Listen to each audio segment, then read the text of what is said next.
the Italian Mafia boss who ignored the black pole dancer at all galas but privately obsessed about her. It's a rule some women learn too late. The more a man ignores you in public, the more he controls you in private. And this was the night Beatrice learned that lesson. She adjusted the strap of her shimmering black dress, the sequins catching the light as she moved. Juicy Berry, the MC had just announced, and the crowd at the Viper Club roared. Her heart hammered against her ribs as she walked onto the stage, the pole gleaming under the spotlight. Tonight was just another gig, another way to pay her bills. But tonight, Crispino Lettiere was in the audience. She spotted him in the shadows, his dark eyes fixed on her. He never acknowledged her at the galas, never even glanced her way. Yet, in the darkness of this club, his gaze felt like a brand. As she began her routine, a shiver ran down her spine. Was this going to cost her more than just a dance? If this is your kind of story, subscribe and let me know where you're watching from. Now, let's begin. Beatrice's final pose dripped with sweat and defiance, but Crispino Lettiere was already a ghost in the crowd. The applause felt hollow, a reminder that her talent was just a commodity, easily bought and sold. Disappointment, sharp and unwelcome, pricked at her resolve. She was a dancer, he was a spectator. Their paths crossed only under the harsh glare of the stage lights. Or so she told herself. Back in the cramped dressing room she shared with 3 other dancers, the air thick with hairspray and desperation, Beatrice peeled off the shimmering black dress. Each sequin felt like a tiny weight, a reminder of the performance she had to put on, the mask she had to wear. Rent was due, her mother's medical bills were piling up, and the gnawing anxiety was a constant companion. A frantic knock echoed through the room. It was Marco, the club owner, his face slick with perspiration, his eyes darting nervously. He was a small man, easily intimidated, and Crispino Lettiere terrified him. Beatrice, Mr. Lettiere requests your presence. Immediately. In his private room. Her stomach plummeted. Crispino's reputation preceded him, a dark cloud of whispered rumors and fearful glances. He was a man of immense power, a man who took what he wanted without apology. She knew the stories, the disappearances, the broken bones, the ruined lives. But she also knew the desperation that gnawed at her, the fear of losing everything. Okay, she managed, her voice barely audible above the thumping bass from the main floor. Marco's relief was palpable. He practically shoved her out the door. He's waiting. Don't keep him waiting. The walk to Crispino's private room felt like a journey into the heart of darkness. The opulent hallway was dimly lit, the air thick with the scent of expensive cigars and unspoken threats. Bodyguards, hulking figures with impassive faces, lined the walls, their eyes following her every move. Crispino's private room was a stark contrast to the chaotic energy of the club. It was a sanctuary of dark velvet and polished mahogany, the city lights twinkling like distant stars through the panoramic window. He stood with his back to her, a silhouette against the glittering skyline, his broad shoulders filling the space. He seemed larger than life, a mythical creature carved from shadow and muscle. Intricate tattoos snaked across his arms and disappeared beneath the collar of his impeccably tailored suit, hinting at a hidden wildness. He turned slowly, his dark eyes, the color of obsidian, raking over her, stripping away her composure. It wasn't a lecherous gaze, but an assessment, a calculation. It made her feel like a specimen under a microscope, every flaw magnified, every vulnerability exposed. Juicy Berry, he said, his voice a low, resonant rumble that vibrated through the room. I've been watching you. A shiver traced its way down her spine. She knew he'd been watching, but hearing him say it, acknowledging the silent obsession, sent a jolt of fear through her. I have a proposition for you, Beatrice, he continued, his gaze unwavering. He knew her real name, a small detail that felt like a violation. I want you to dance for me. Exclusively. At my private parties. He named a figure, an obscene amount of money, enough to solve all her problems and then some. It was a lifeline, a golden ticket out of the grinding poverty that had defined her life. But it came with a price, she knew it. Nothing with Crispino Lettiere was ever free. "What are the conditions, Mr. Lettiere?" she asked, her voice trembling slightly despite her best efforts. This was a crossroads, a moment that would irrevocably alter the course of her life. Crispino stepped closer, his presence overwhelming, his scent, a mix of expensive cologne and raw power, filling her senses. "The only condition, Beatrice, is that you belong to me. In every way that matters." Beatrice stared at Crispino, her heart hammering against her ribs. "Belong to you?" she echoed, trying to keep her voice steady. "What does that mean?" Crispino's lips curved into a slow, predatory smile. "It means you dance for me, and only me. You attend my parties, you entertain my guests, and you obey my commands." He paused, letting the weight of his words sink in. "In return, I take care of you. Your mother's medical bills, your rent, anything you need. You'll want for nothing." It was a gilded cage, she knew it. But the bars were made of security, of comfort, of a life free from the constant fear of financial ruin. The temptation was almost unbearable. "And if I refuse?"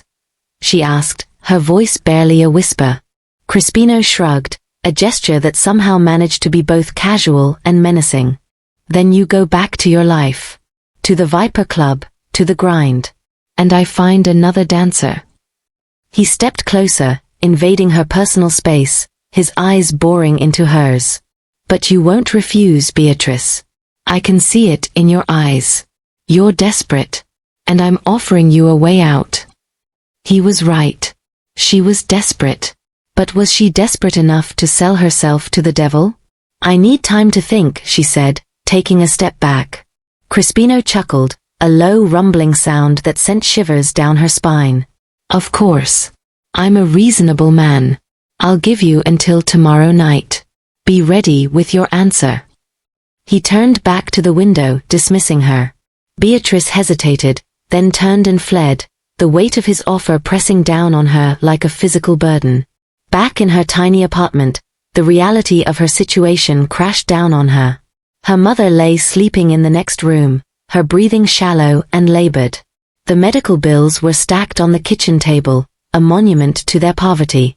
She looked at her reflection in the cracked mirror, seeing the desperation etched on her face. What choice did she really have? The next day was a blur of anxiety and indecision. She went through the motions at the Viper Club, but her heart wasn't in it. She couldn't stop thinking about Crispino's offer, about the life he was promising her. That evening, as she prepared for her final performance, Marco approached her, his face even more pale and drawn than usual. "Beatrice," he said, his voice trembling. "Mr. Lettiere is here. He wants to see you. Now." Her heart sank. He wasn't going to give her the night to decide. He wanted his answer now. Taking a deep breath, she followed Marco to Crispino's private room, her fate hanging in the balance. Crispino was waiting, a glass of amber liquid in his hand. He looked even more imposing than the night before, his presence filling the room, suffocating her. "Have you made your decision, Beatrice?" he asked, his voice soft but firm. She looked into his eyes, searching for any sign of compassion, of humanity. But she saw only cold calculation, a predator waiting to pounce. "Yes," she said, her voice trembling. "I'll do it." Crispino smiled, a slow, satisfied smile that sent a chill down her spine. "Good girl," he said. "You won't regret this." But as she looked into his eyes, Beatrice knew she already did. The contract was simple, brutal, and binding. Beatrice would dance exclusively at Crispino Lettiere's private events, attend to his guests, and be available to him whenever he desired. In return, he would provide for her and her mother, ensuring they wanted for nothing. The words felt like shackles, cold and unforgiving, yet she had signed them willingly. Her first event was a lavish gala held at Crispino's sprawling mansion overlooking the city. The air was thick with the scent of money and power, the guests a collection of politicians, businessmen and socialites, all eager to curry favor with the notorious Mafia boss. Beatrice felt like an alien in this world, her simple black dress a stark contrast to the glittering gowns and expensive jewelry that adorned the other women. She was introduced as Juicy Berry, Mr. Lettiere's personal entertainment, the words spoken with a dismissive air that made her skin crawl. She saw the way the other women looked at her, a mix of envy and disdain, and she knew she was nothing more than a possession in their eyes. Crispino, however, treated her with a possessive courtesy that was both unsettling and strangely thrilling. He kept her close, his hand resting possessively on her waist. His touch was light, almost casual, but she could feel the strength beneath, the unspoken claim. His eyes dared anyone to look at her for too long, a silent warning that she belonged to him. He introduced her to important figures, showcasing her like a prized possession, his hand never leaving her waist. The other women, sensing her status, were a mix of envious and disdainful. They whispered behind their hands, their eyes filled with judgment. Beatrice tried to ignore them, focusing on her performance, on the escape that dance provided. But even on stage, she couldn't shake the feeling of being watched, of being judged. The freedom she once felt in her movements was now replaced with a sense of constraint, of obligation. She was no longer dancing for herself, but for Crispino, for his pleasure, for his amusement. Every sway of her hips, every flick of her wrist felt calculated, designed to please him. After her performance, Crispino led her to a private room, away from the prying eyes of his guests. The room was dimly lit, the air thick with the scent of expensive cigars and his own unique cologne, a heady mix of spice and danger. He poured her a glass of champagne, his eyes searching hers, a silent question in their depths. "Are you happy, Beatrice?" he asked, his voice soft, a low rumble that vibrated through her. She hesitated, unsure how to answer. Was she happy? She had security, comfort, a life free from the constant worry of money. But she had also lost her freedom, her independence, her sense of self. His gaze intensified, and she felt a shiver run down her spine. "I don't know," she admitted, her voice barely a whisper. Crispino's expression hardened, his eyes darkening. "You will be," he said, his voice firm, brooking no argument. "You belong to me now. Your happiness is my responsibility." He pulled her close, his hand sliding from her waist to the small of her back, his touch sending a jolt of electricity through her. His lips brushed against her ear, his breath warm against her skin. "And I always take care of what's mine." The words were a promise, a threat, and a claim all rolled into one. That night, Beatrice learned the true meaning of her contract.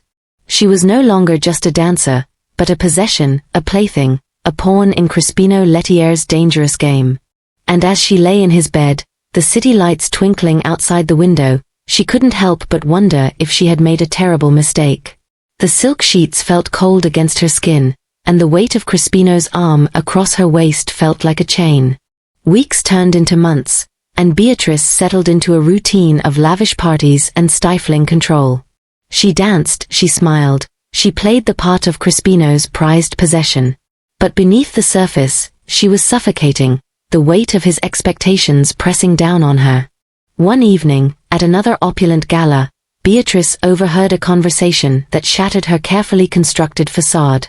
She was near the terrace, seeking a moment of solitude, when she heard Crispino speaking with a man she recognized as a prominent city councilman. The cool night air offered a brief respite from the oppressive atmosphere of the party. "The deal is done," Crispino said, his voice low and menacing, sending a shiver down her spine even from a distance. "The zoning permit will be approved. And in return, the Viper Club gets shut down," the councilman finished, his voice laced with nervousness. "Consider it done, Crispino. But keep your end of the bargain." Beatrice's blood ran cold. The Viper Club was her home, the place where she had started, where she had made her friends, where she had found a sense of belonging. And Crispino was going to destroy it, all for his own gain. The betrayal cut deep, a sharp pain in her chest. She confronted him later that night, her voice trembling with rage. They were in his private study, the air thick with the scent of leather and power. "You're shutting down the Viper Club?" she demanded, her body shaking with anger. "Why?" Crispino's expression was cold, unreadable. He sat behind his desk, his posture exuding dominance. "It's business, Beatrice. Nothing more." "But those people, my friends, they'll lose everything," she cried, her voice cracking with emotion. "How can you do this?" "I do what I have to do," he said, his voice hard, his eyes like chips of ice. "And you will not question me. You belong to me, remember? Your loyalty is to me." Beatrice stared at him, her heart breaking. She had sold herself to this man, had given up her freedom for security, and now he was using her to hurt the people she cared about. The realization hit her like a physical blow. That night, she lay in his bed, her body tense, her mind racing. Crispino's arm was draped possessively across her, his breathing deep and even. She felt trapped, suffocated by his presence. The intimacy she had once found a strange thrill in was now a source of revulsion. As she lay there, pretending to sleep, she hatched a plan, a desperate gamble that could either save her or destroy her completely. She would gather evidence of Crispino's illegal activities, expose him to the authorities, and free herself and her friends from his grasp. It was a dangerous game, one that could cost her everything. But she was no longer willing to be a pawn in Crispino Lettiere's world. She was going to fight back, even if it meant risking her life. She carefully untangled herself from his grasp, the silence of the room amplifying the pounding of her heart. As she slipped out of bed, she knew there was no turning back. Beatrice began her secret campaign, a dangerous dance of deception and courage. By day, she was Crispino's obedient companion, attending his parties, smiling for his guests. By night, she was a shadow, gathering information, documenting his illegal activities, and carefully building a case against him. She used her position to her advantage, eavesdropping on conversations, copying documents, and discreetly contacting trusted friends from the Viper Club for help. She knew she was walking a tightrope. One wrong move could expose her and put her and her mother in grave danger. Crispino, however, seemed oblivious to her betrayal. He was too confident, too sure of his control. He saw her as a possession, not as a threat.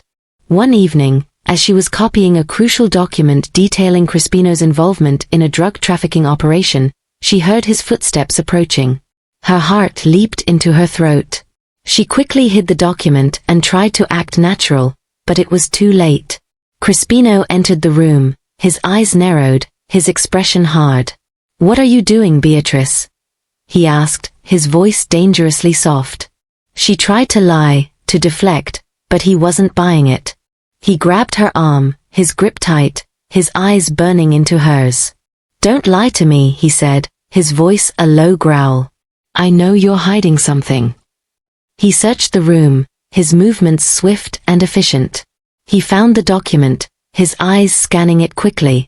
His face darkened with rage. "You betrayed me," he said, his voice filled with fury. "After everything I've done for you." He grabbed her, dragging her towards the door. "You're going to regret this, Beatrice. You and your mother." Beatrice struggled, fighting against his grip. She knew she was in serious trouble. He was going to hurt her, maybe even kill her. But as he dragged her towards the door, she saw her opportunity. She kicked him hard in the shin, sending him stumbling back. She broke free and ran, her heart pounding, her breath coming in ragged gasps. She knew she had to get to the authorities, to expose Crispino before he could silence her. But she also knew he would be coming after her, and he wouldn't stop until he had her back. Beatrice raced through the mansion, adrenaline coursing through her veins. She knew Crispino's men would be searching for her, so she had to be smart, had to be quick. She used her knowledge of the mansion to her advantage, navigating the hidden passages and secret rooms, evading her pursuers at every turn. She managed to reach the garage, where she found a set of keys to one of Crispino's luxury cars. She jumped into the car, started the engine, and sped away, leaving the mansion behind her in a cloud of dust. She knew Crispino would be furious, that he would unleash all his resources to find her. But she had a head start, and she was determined to use it. She drove to the local police station, her hands trembling, her heart pounding. She burst through the doors, demanding to speak to someone in charge. She told them everything, laying out her evidence, exposing Crispino's crimes. The police were skeptical at first, but the weight of her evidence, the sheer desperation in her voice, convinced them to take her seriously. They launched an investigation, raiding Crispino's mansion, arresting his associates, and seizing his assets. Crispino himself was nowhere to be found. He had vanished, leaving behind a trail of chaos and destruction. Beatrice and her mother were placed under police protection, hidden away in a safe house, waiting for Crispino to be apprehended. The waiting was agonizing, the fear a constant companion. She knew Crispino was out there, plotting his revenge, waiting for his opportunity. Days turned into weeks, and still no sign of Crispino. Beatrice began to lose hope, wondering if he would ever be brought to justice. Then, one night, she received a phone call. It was Detective Rossi, the lead investigator on the case. "We found him, Beatrice," he said, his voice grim. "Crispino Lettiere is in custody." Relief washed over her, so powerful it almost brought her to her knees. It was over. She was safe. Her friends were safe. Crispino was finally going to pay for his crimes. The trial was a media circus. Crispino Lettiere, the untouchable Mafia boss, was finally facing justice, thanks to the courage of a pole dancer named Beatrice Peterson. Beatrice testified against him, recounting her experiences, exposing his crimes, and facing his cold, hateful stare across the courtroom. It was the hardest thing she had ever done, but she knew she had to do it for herself, for her mother, for her friends. Crispino was found guilty on multiple charges and sentenced to life in prison. Justice had been served. But even with Crispino behind bars, Beatrice couldn't shake the feeling of unease. She had been through so much, had lost so much, had been forced to betray her own values in order to survive. She felt lost, adrift, unsure of who she was or what she wanted. She left the Viper Club, unable to return to the life she had once known. The memories were too painful, the scars too deep. She took some time off, focusing on her mother's health, spending quiet days at home, rediscovering the simple pleasures of life. She started painting again, pouring her emotions onto the canvas, finding solace and healing in her art. One day, she received a letter from Detective Rossi. He thanked her for her courage and informed her that the Viper Club had been saved, thanks to her testimony. The new owners were committed to creating a safe and supportive environment for the dancers. Beatrice felt a flicker of hope, a sense of redemption. Maybe she hadn't destroyed everything after all. Maybe she had actually made a difference. She decided to visit the Viper Club, to see for herself what had become of it. She was nervous, unsure of how she would be received. But when she walked through the doors, she was greeted with cheers and applause. The dancers, the bartenders, the staff, they all embraced her, thanking her for her bravery, for her sacrifice. Beatrice realized that she wasn't alone. She had a community, a family, who loved and supported her. And that was enough. Years passed. Beatrice continued to paint, her art becoming increasingly acclaimed.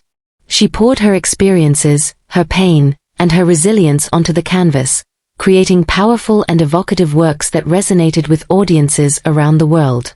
She opened her own gallery, showcasing her work and the work of other emerging artists, creating a space for voices that had been silenced. She became a voice for the voiceless, a champion for the marginalized, using her platform to advocate for justice and equality. She never forgot what she had been through, but she refused to let it define her. She had survived, she had thrived, and she had emerged stronger and more resilient than ever before. The scars remained, a reminder of the darkness she had overcome, but they no longer held her captive. One day, a man walked into her gallery. He was tall, handsome, and had a kind smile that crinkled the corners of his eyes. His name was Marco, and he was a lawyer, specializing in helping victims of abuse and exploitation. He had a gentle strength about him that immediately put her at ease. He had heard her story, had been inspired by her courage, and wanted to offer his services to her foundation, which provided support to women in need. He spoke with passion and conviction, his words resonating with her own deep-seated desire for justice. Beatrice and Marco started working together, their shared passion for justice drawing them closer. They spent hours discussing cases, strategizing legal battles, and offering comfort to those who had been hurt. As they worked side by side, a connection began to form, a quiet understanding that transcended words. They fell in love, a quiet, gentle love built on mutual respect and admiration. It was a love that blossomed slowly, nurtured by shared values and a deep sense of trust. Marco saw Beatrice for who she was, scars and all, and he loved her fiercely. He loved the fire in her eyes, the passion in her voice, and the unwavering strength that she possessed. He didn't try to control her, to possess her, to define her. He simply loved her, unconditionally, offering her a safe harbor in his arms.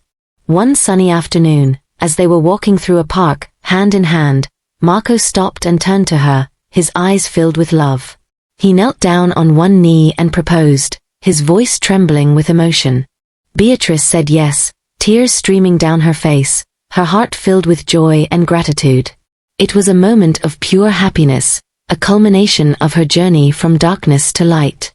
As she looked into his eyes, she knew she had finally found her happy ending. It wasn't the ending she had expected, but it was the ending she deserved. She had escaped the darkness, had found her own light, and had created a life filled with love, purpose, and meaning. His hand gently wiped away the tears in her face. Sometimes, the choices that seem the most difficult are the ones that set us free. It's easy to fall into a trap when someone offers security, but safety shouldn't come at the cost of your own values. And most importantly, even after experiencing darkness, it's possible to find love and build a life of your own. Thanks for watching. If you enjoyed this story, subscribe and let me know where you're watching from. Which part of the story stayed with you the most?